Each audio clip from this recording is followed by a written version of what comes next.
क्या विधि है सो आप उससे करिए। भगवान बोले कि परमात्मा पत्नी नाम की पवित्र एकादशी होती है। यज्ञ पूर्वक उसका उपवास करने से वह पद नाम के फल को पहुँचाने वाली है। भगवान के परम राम को पहुँचाने वाली एकादशी है, जो पत्नी नाम से बोला जाता है। मलमास की एकादशी पवित्र है और पाप को दूर करने वाली कही गई है। इसका फल ब्रह्मा जी भी नहीं कह सकते हैं। प्राचीन समय में ब्रह्मा जी ने पत्नी के उत्तम फल को ग्रहण किया, न पापों को नाश करने वाली और भक्ति और मुक्ति को नहीं। कृष्ण का वाक्य सुन करके धर्म के जानने वाले राजा युधिष्ठिर प्रसन्न हुए और भगवान से एकादशी की विधि पूछने लगी। राजा के वचन सुन करके प्रसन्नता से खिली हुई कमल के पुष्प के समान मुख में वह बोले, हे राजन, मुझ को भी यह सब कठिन है। वह मैं तुमसे कहता हूँ कि 10वें के दिन एकादशी के दिन भोजन करना चाहिए। घास के पसंद भोजन नहीं करना। मांस, मसूर, चना, साग, शहद, पराया अन्न 10वें के दिन स्वीकार नहीं करना चाहिए। भविष्य में भोजन करें, खाली में न खाना चाहिए। 10वें के दिन भूमि पर शयन करें और ब्रह्मचर्य का पालन करें। एकादशी के दिन योग करके शौच क्रिया से निवृत्त होकर के भाषण करें। बुद्धिमान मनुष्य स्नान जल शौच के बाद 12 पूरा करे। पवित्र होकर के साधन से प्रातःकाल सुंदर तीर्थ सरोवर कोई आदमी जाकर के स्नान करे। गोबर, मिट्टी, तिल, उठा लेकर के पवित्र होकर के आमने का तेल शरीर में लगा करके स्नान करें। इस मंत्र को पढ़ें। 100 भुजा वाले श्री कृष्ण जी वराहरे उनको धारण किया है। ये मुक्ति को पसंद होकर के ब्रह्मा जी को गणेश जी का विनती करें और स्नान करें। मैंने सिर और नेत्र में इनको लगाया है। मेरे अंग को आप जो है पवित्र करें। हे दिल्ली अथा आमला भगवान के पूजन के लिए आप सब औषधि से पैदा हुई गौ के उदर यानी पेट में आप स्थित हैं। पृथ्वी को पवित्र करने वाला गोबर से आप मुझे पूजन करें। ब्रह्मा जी के धूप से पैदा हुए लोग को पवित्र करने वाले आमने के संत के मेरे शरीर को पवित्र करें। आपको बारंबार प्रणाम है। हे देवताओं, हे शंख चक्र धारण करने वाले, हे जगन्नाथ, हे विष्णु, मुझको तीर्थ स्नान करने की आज्ञा दीजिए। वरुण के मंत्र को जप करके गंगा नदी तीर्थों का स्मरण करके जहाँ जलाशय हो उस पर विधि पूर्वक जो भी है वहाँ पर स्नान करना चाहिए। हे पुरुषोत्तम से जो है विधि पूर्वक मुख, पीठ, हृदय, भुजा, सिर और चित्त में स्नान करना, मार्जन करना, शुद्धताई सत्य शुद्ध और धोती पहन करके भगवान का पूजन करके बड़े से बड़े पाप नष्ट हो जाते हैं। वेदवस्त्रादि का विधि पूर्वक समझा करके देव और पितरों को तर्पण करें। भगवान के मंदिर में आकर के कमलापति यानी भगवान लक्ष्मी जी का पूजन करें। भगवान एक माँ से स्वर्ण की बनाई हुई राधा कृष्ण की मूर्ति को तथा महादेव पार्वती की विधि पूर्वक पूजा करें। गणेश के ऊपर तांबे स्वर्ण के पात्र में उत्तम वस्त्र रख करके सुगंधित कर करके देवताओं को स्थापित करें। उसके ऊपर तांबे, चांदी, स्वर्ण आदि पात्र रखें। उसमें मूर्ति को रख करके विधि पूर्वक पूजन करें। सुंदर जल, गंध, धूप, चंदन, पुष्प आदि से भगवान का पूजन करें। कस्तूरी, कुमकुम, श्वेत कमल, उस ऋतु फल जो उसमें फल पैदा होते हैं उन फलों को भगवान का पूजन करें। भक्ति के अनुसार अनेक प्रकार के भगवान को नैवेद्य चढ़ाएं। धूप, दीपक, कपूर आदि से भगवान की पूजन करें, आरती करें। केसर और शिव का पूजन करें। भगवान के सामने नृत्य और कीर्तन करें। पतित मनुष्य से बात कितना करें, जो है विचार का कोई बात नहीं करनी चाहिए और मेहनत चाहिए या उसे खूब हो जाना चाहिए। मिथ्या भाषण न करें, सत्य बोलने वाला और रसुल्ला का न करें, जो इसलिए रसुल्ला को न करें। ब्राह्मण और गुरु की निंदा न करें। वैष्णवों को संग करके ठाकुर जी जो है सामने कथा सुने। मलवास के शुक्ल पक्ष की एकादशी में पानी भी नहीं पीना चाहिए, निंदा नहीं लेना चाहिए, अथवा इस व्रत में जलपान बहुत दूर की करके रहना चाहिए। जो अगर सामर्थ्य है वो निंदा करें, नहीं तो जो दूर फल के तो सामर्थ्य ना हो नहीं तो कुछ नहीं खाना चाहिए। रात में भगवान का कीर्तन करें और जागरण करना चाहिए। रात्रि के प्रथम पहर में भगवान को जो पूजा पाठ मिलते हैं पहले आप पहर पर वह भूला रख करके अर्घ में, दूसरे पहर में श्रीफल नारियल का, तीसरे में गुंजोरी का, चौथे में सुपारी से भगवान को अर्घ करना चाहिए।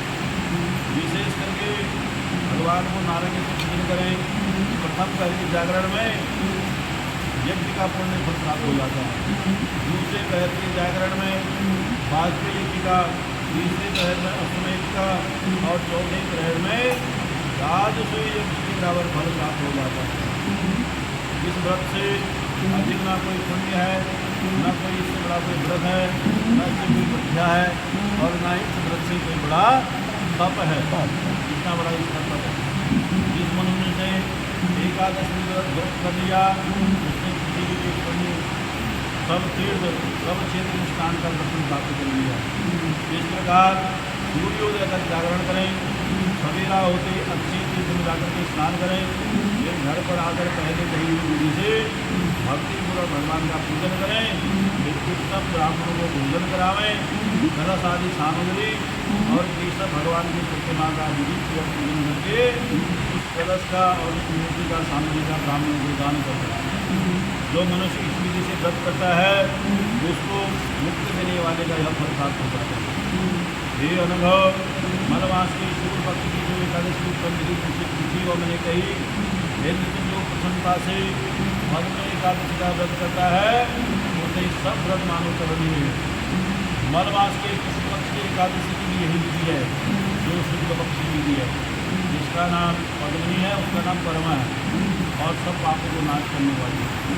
जो मैंने एक सुंदर कथा तुमसे कहूँगा जो पुलस्त मुनि ने विस्तारपूर्वक नारद जी को कही थी कि कार्तिक ऋषि के द्वारा जेल खाने में कैद हुए रावण को देख करके पुलस्त मुनि ने राजा से कहा कि इनको छुड़ा दिया जाए।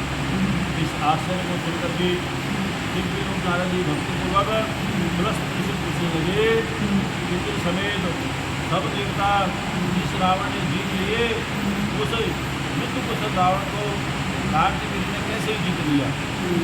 नारद जी का वचन सुन करके पुलस्त मुनि बोले कि कार्तिक ऋषि की उत्पत्ति तुमसे कहूँगा, तुम सुनो। हे राजन, पहले समय के त्रेता युग में महेशपुरी में एक कुल में महेशपुरी नाम का एक बड़ा राजा था। उस राजा के 1000 प्राण आदि रानियाँ थी, परंतु उनमें से किसी भी राजा को कमाने वाला पुत्र नहीं हुआ। 1000 में से भी कोई संतान नहीं। उससे देवता इंद्रगण और बड़े बड़े शिवों का पूजन किया और शिवों की आज्ञा से व्रत भी किए, परंतु उनको पुत्र प्राप्त नहीं हुआ। पुत्र के बिना राजा को राज सुख कार्य नहीं मालूम होता था। जैसे भूखे मनुष्य को विषय बहुत अच्छे नहीं लगते, राजा के मैंने विचार किया तपस्या करने से इच्छा पूरी होती है, तो यह पुत्र में सोच करके तपस्या करने के लिए यह विचार करके वह धर्मात्मा जेल वस्त्र जटा धारण करके घर का भार मंदिर को सौंप करके तप करने चला गया। और इस ठाकुर में पैदा हुई स्त्रियों के श्रेष्ठ राजा हरिश्चंद्र की पुत्री पत्नी उस राजा की रानी थी। उसने अपने पति को निकलते हुए देखा और रानी पतिव्रता थी। उसने अपने पति की तपस्या का उपयोग दे करके अपने मन में आभूषणों को उतार करके शीर वस्त्र धारण कर लिए। अपने पति के साथ गंधमादन पर्वत पर चली गई। राजा ने वहाँ जाकर के 10,000 वर्ष तक तपस्या करी और उसने गदाधर भगवान का ध्यान किया, तब भी राजा की पुत्र नहीं हुआ। उस श्रेष्ठ राजा ने अपने पति के शरीर में हड्डी और नमना शेष जगह देखा। बहुत पद्मिनी नम्रता से पति तदनुसार अनुज्ञा से पूछे नदी के हे माधवी, मेरे पति की तपस्या करते हुए 10,000 वर्ष बीत गए हैं, तो भी कष्ट को दूर करने वाले के सब हमसे प्रसन्न क्यों नहीं होते। इससे हे महाभागे तुम मुझको यथार्थ बता पाओ, जिससे भगवान मेरी भक्ति से प्रसन्न हो जाए, जिससे श्रेष्ठ चक्रवर्ती को पैदा। तपस्या करने के लिए आते हुए राजा के पीछे पीछे आते हुए पत्नी रानी की बात सुन करके पतिता मुझसे प्रसन्न होकर के गमन नहीं पति से बोलती है कि लो यह मलमास 12 महीनों से अधिक श्रेष्ठ है, हे सुंदर मुखवाली, ये 32 महीनों में आता है। इसमें बराबर पत्नी नाम की 2 एकादशियाँ होती हैं, उनका व्रत करके विधि पूर्वक जागरण करना चाहिए, जिसके करने से पुत्र देने वाले भगवान शीघ्र प्रसन्न हो जाते हैं। यह सुन करके अनुसुईया ने प्रसन्नता होने लगी और विधि पूर्वक व्रत किया, उसका समझा। अनुसुईया से कही व्रत की सुन करके पुत्र होने की कामना से सब विधि पूर्वक किया और एकादशी में न खाती न जल पीती नहीं, रात में नित्य दीप जागरण करती।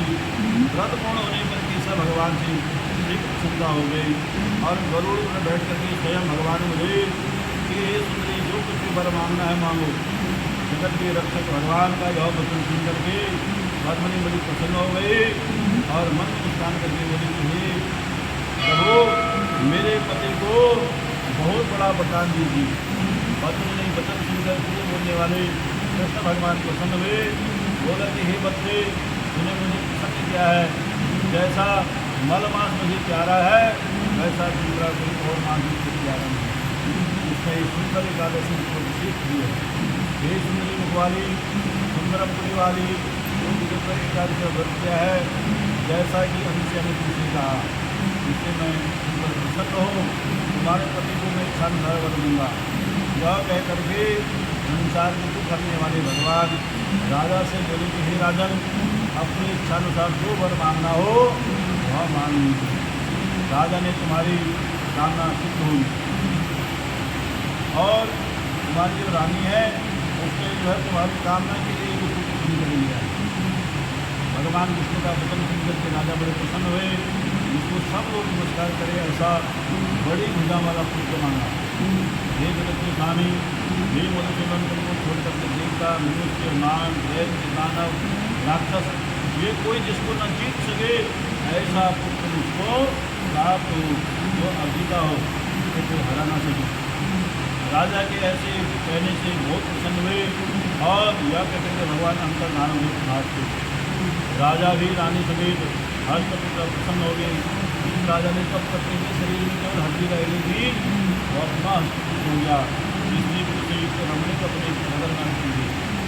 पद्मिनी ने बड़ा बलवान कीर्तिवीर नामक जो है बाद में उनसे प्रकट हुआ और उनके समान त्रिलोकी में कोई ऐसा बलवान नहीं था, जिससे 10 कंद रावण को उसने युद्ध में हरा दिया।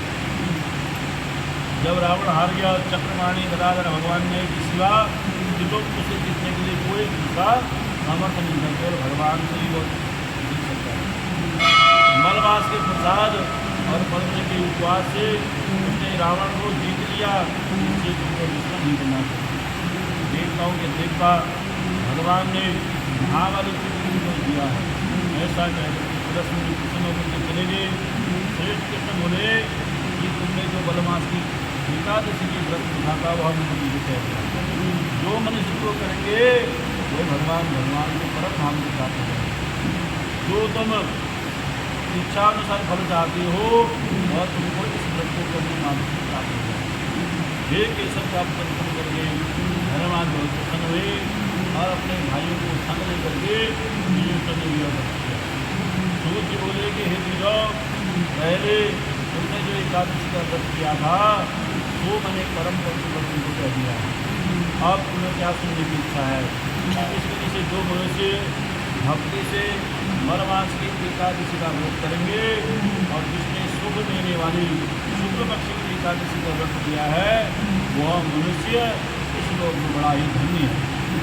जो मनुष्य इस सब विधिपूर्वक सुनेंगे कथा करेंगे वह सब इसके व्रत के पुण्य के भागी हो जाएंगे और जो सब कथाओं को पढ़ेंगे वो वैकुंठ में भगवान की परम धाम को प्राप्त हो जाएंगे। गुरु एकादशी